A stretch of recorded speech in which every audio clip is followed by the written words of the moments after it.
Salve pessoal, bom dia, boa tarde, boa noite. Meu nome é Vinícius, sou graduando do curso de História do Unipam e venho hoje dar continuidade às nossas correções do PET. E como estamos no mês de setembro, hoje será a correção da semana 2, a crise no sistema colonial português. Bom, pessoal, como vocês viram no material de vocês, é, tem uma questão que visa abordar uma série de aspectos que tem a ver com a crise do sistema colonial português. Vejamos quais são essas questões. Questão 1. Por que o iluminismo configurou uma ameaça tão importante ao regime colonial português?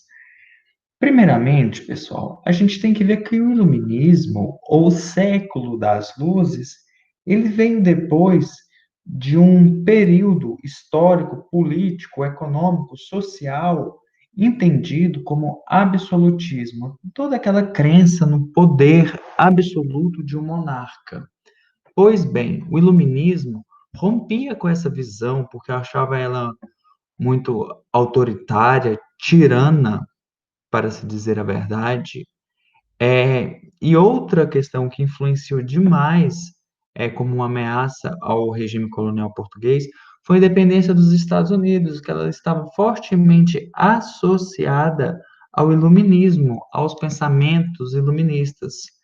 Bom, outra questão muito interessante de se ver que a independência dos Estados Unidos em si influenciou diretamente vários outros movimentos separatistas no continente americano. A gente vê, por exemplo, aqui o caso, por exemplo, do Brasil durante a Inconfidência Mineira, né?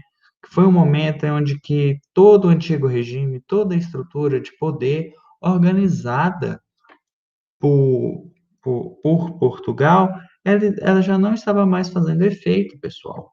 Pois bem, segunda questão. De que forma a Revolução Industrial contribuiu para aumentar a crise em Portugal? Primeiramente, se a gente for analisar no século XVIII, onde se passa esses últimos acontecimentos em Portugal, a gente vê que Portugal não era um país industrializado. E nessa mesma época estava ocorrendo o quê? A Revolução Industrial. E qual que foi o primeiro país a se industrializar no mundo? A Inglaterra. E isso, pessoal, por a Inglaterra estar se industrializando, começou a ocorrer uma mudança de uma nova forma de economia. O capitalismo estava se modificando. Toda aquela relação que vinha do mercantilismo, ela já estava ficando um tanto quanto ultrapassada. E o que é interessante a gente ver é que com essa industrialização da Inglaterra, a Inglaterra como começou a tomar um posto como potência, um posto este que já foi ocupado por Portugal, e Portugal só fez o quê? Aumentar a sua crise econômica, por conta de que ela já não tinha mais o mesmo status de antigamente. O que foi o Tratado de Methuen, ou o Tratado de Panos e Vinhos? Bom, pessoal, esse tratado, que foi firmado em 1703, logo no início do século XVIII, ele tinha como base um acordo bilateral de importação e exportações. Tá, Vinícius? O que é um acordo bilateral? Entre duas partes. Pois bem, por que ele chama panos e vinhos? Primeiramente, é, Portugal ia ter a Inglaterra como um forte destino para seus vinhos, para sua produção vinícola. E o que acontece em contrapartida? Em contrapartida, Portugal assinou esse acordo, esse tratado, para assim a Inglaterra ter para onde exportar seus tecidos, fomentando assim, desenvolvendo dessa forma, pessoal, um caráter de importação por Portugal. E Portugal, como tinha um grande aparelho colonial, tinham várias colônias, como por exemplo era o caso do Brasil, da América Portuguesa, seria muito interessante economicamente falando para a Inglaterra, porque a Inglaterra tem um mercado consumidor enorme.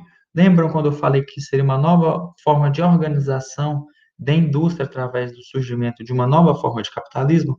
Pois bem, pessoal, É aí que tá. Próxima questão. Quem foi o Marquês de Pombal?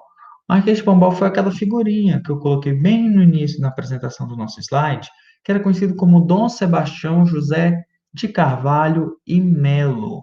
Ele foi uma figura muito importante na política durante esse período do século XVIII, porque ele foi um nobre que que o rei concedeu poderes para vir ao Brasil, realizar reformas administrativas, centralizar o poder e realizar uma série de tentativas para aumentar a rentabilidade da coroa, cobrando certas tributações, organizando outras questões muito importantes, como foi, por exemplo, a expulsão dos jesuítas. Pois bem, quinta e última questão: por que Pombal favoreceu o aumento do fluxo de escravizados no Brasil? Bom, em 1758, Pombal proibiu a escravização de indígenas. Mas por quê? Se a gente for analisar, a gente for ver documentos daquela época, a gente vai ver que eles vão falar porque os índios é, eles eram preguiçosos. Gente, esse mito que a gente tem hoje, que indígenas e tudo mais, vem desde essa época onde tinha essas fake news. Pois bem, com a proibição da escravização dos indígenas, isso ia aumentar a demanda. Lembram daquela lei de oferta e demanda? Pois bem, ia aumentar a demanda por escravizados africanos, por negros escravizados. E o que que acontece?